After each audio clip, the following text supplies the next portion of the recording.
Nagkaroon na nga kanina ng draw seedings ang FIBA para nga ito sa mga kalahok na team na sasali sa Olympic qualifiers na mangyayari next year para naman sa 2024 Paris Olympics, at hinati nga nila ito sa 4 na venue o 4 na bansa na gaganapin sa Spain, Latvia, Greece at gayon na rin sa Puerto Rico. At ito nga yung mga naging resulta ng draw seedings ng FIBA para sa Paris 2024 Olympics. Pinangunahan nga ito ng FIBA at gayon na rin ng veteran NBA players na si Lol Deng. At ang Gilas Pilipinas nga ay napunta sa Group A, kung saan nakagrupo nga natin ng Georgia, Latvia, Brazil, Cameroon at gayon na rin ang Montenegro. At dadayo nga ang Pilipinas sa bansang Latvia dahil doon nga gaganapin ang Olympic qualifiers next year na mangyayari sa July 27. Hindi nga biro ang pagdadaanan ng Gilas Pilipinas dahil unang-una ay magkakaroon ng home court advantage, tapos yung mga nakabracket pa ng Gilas Pilipinas ay pawang mga powerhouse, kaya naman suntok sa buwan at talaga namang pahirapan ang magiging panalo ng Gilas Pilipinas sa Olympic qualifiers. Ngunit may kasabihan naman na bilog ang bola at malaki nga ang tsansa natin na matalo ang Cameroon dahil ito nga ang pinakamahina sa ating mga nakabracket. Sila nga ay number 67 sa buong mundo sa FIBA ranking at wala nga silang NBA players.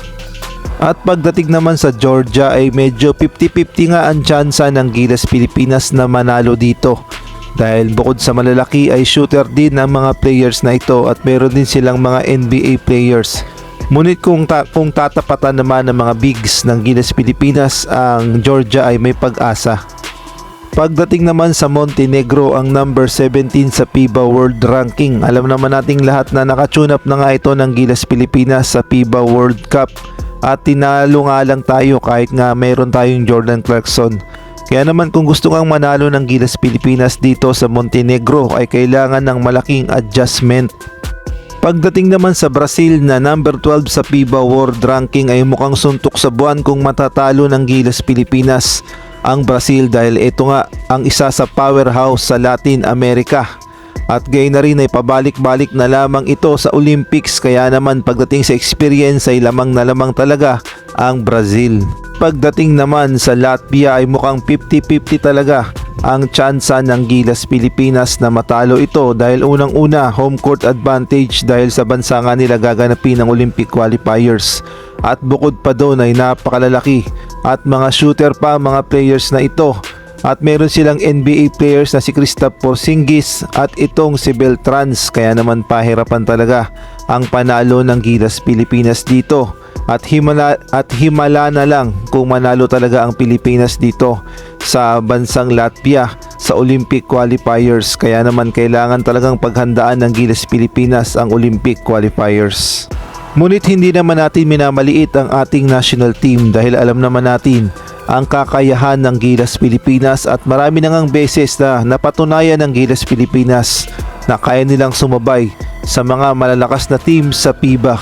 Ang naging problema nga lang sa Gilas Pilipinas ay ang mga commitment dahil kapag nagpapatawag ng practice at yung mga players na inaasahan sanang dadalo ay minsan ay pumapalya at hindi nga nagpapakita sa practice, kaya naman ang nagiging problema ay optional na lamang kung sino yung mga available, sila na lang yung maglalaro, pero yung mga inaasahang players na dapat sana ay kukunin ay hindi nga po pwede.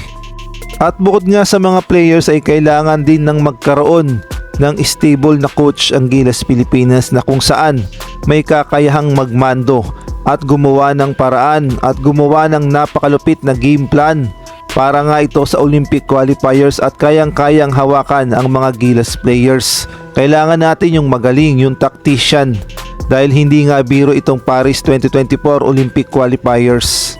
At ang pinaka-importante sa lahat ay ang pagkakaisa ng mga players at sana ay wag nang mahaluan pa ng politika at magkaisa na lamang upang makapasok na ang Pilipinas sa Olympics sa Paris 2024. Kailangang magkaisa ng mga players at iwasan na yung mga politika at mga kung ano-ano pang mga usapin. Kailangan magsama-sama at talaga namang sama-samang mag-practice upang mapaghandaan ang Paris Olympics. Kaya naman kung gugustuhin talaga ay kakayanin naman ng Gilas Pilipinas na makapasok sa Paris 2024 Olympics. May kasabihan nga na bilog ang bola at walang maliit na hindi nakakapuwing.